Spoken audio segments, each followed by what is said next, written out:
Dice Derby fans, Bryce McNally here. Welcome back. We hope you enjoyed part 1 of our series as you learned how the game is set up. And now we're not going to waste any time. We're going to get right into part 2 of our series as we explain to you the 2 different play modes that are available.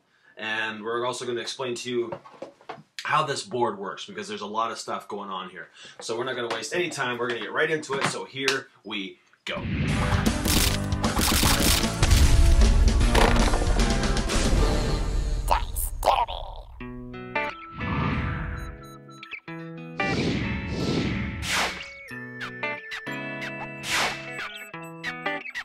Okay, so picking up from where we left off in part 1, we had our table pretty much set up and ready to go, with our dice, our boards, our cards, and everything we need to play our game.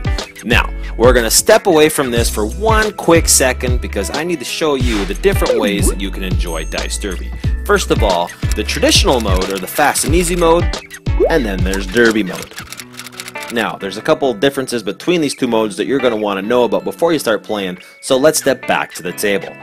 First of all, in traditional or fast and easy mode, you'll notice that there are no cards being used, resulting in a much faster paced game where teams compete in a 10-round match to see who can tally up the highest score.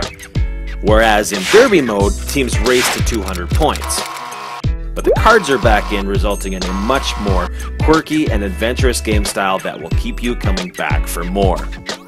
How do these cards work exactly? Well, that's the topic of video 3 of our series, but before we get to that, we need to show you exactly how you're going to go about scoring all these points. Now, the board is pretty cool. It's divided into 4 different areas, much the same as a target or a bullseye, each with their own scoring multiplier. Everything outside the target area is called the weed bed, which, sorry to say, isn't worth anything. Next up is the sandbar, which carries a 1 times multiplier, the drop-off, which carries a 3 times multiplier, and the coveted honey hole, which carries a fantastic 5 times multiplier. Now, to help put this all in perspective, we're going to cut away to some action shots of people playing the game during some of our test runs. The first thing you'll notice is the setup is the same as we have already discussed. Boards at opposite ends of the table, dice, cards, and teams. Now, the teams alternate turns casting their dice or lure at the target at the opposite end of the table, hoping for that perfect cast or throw. Regardless of which game you're playing, traditional or derby mode, this play continues until all the dice are cast.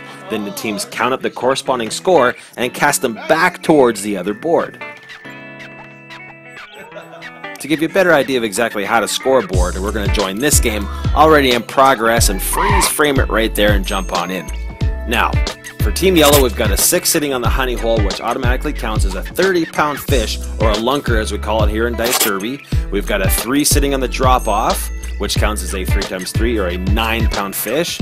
And we've got a 2 sitting out here in the corner, which is sitting in the weed bed, which, as we know, doesn't count for anything. Totaling it all up for Team Yellow, we've got a 30 plus a 9, giving them 39 points for this round. Not bad at all. For Team Red, if we look on the side, we've got a 2 out here on the sandbar, giving them 2 points or 2 pounds for this hook. Right next to that, we've got a 2 sitting on the drop-off sign, giving them 2 times 3 is 6 for this one. And way out here in the corner, we've got a Dice Derby logo, which playing in traditional mode normally counts as 1, but because it's in the weed bed, means it doesn't count for anything. But if playing in the Derby mode, means it would count as a Dice Derby weed bed card. And that, my friends, is the subject of part 3's video, where we learn all about these crazy cards, how they work, how you can use them to mess with the other team, boost your own scores, and much, much more. So thank you very much for watching part 2. We'll see you at part 3, and I will see you at the next Dice Derby.